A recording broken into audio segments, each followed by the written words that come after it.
أود أن أسلط الضوء على الساحة ومجريات الساحة وما يجري في الساحة العالمية والإسلامية والعربية، كي نعرف المواطن وأعرف نفسي على هذا الشلل يلي هو أصاب الدولة اقتصاديا.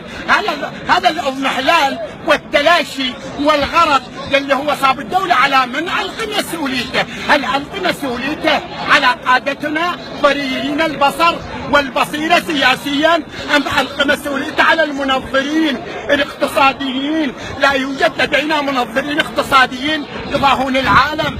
أم ألقي المسؤولية على سياسة أمريكا الشرق أوسطية يلي هي مد وجزر في المنطقة؟ أم ألقي المسؤولية على النظم الرأسمالية والعولمة يلي هي النظم الرأسمالية حسب تسليطي لا ترحم ولا ترأف بالمسكين، تسحق طبقة تجعل منها طبقة متلاشية مضمحلة وتنشأ طبقة برجوازية أصحاب أموال طائلة وشركات عملاقة. نكتفي بهذا المقدار. اللهم سدد قولي واحلل عقدة من لساني يفقه قولي.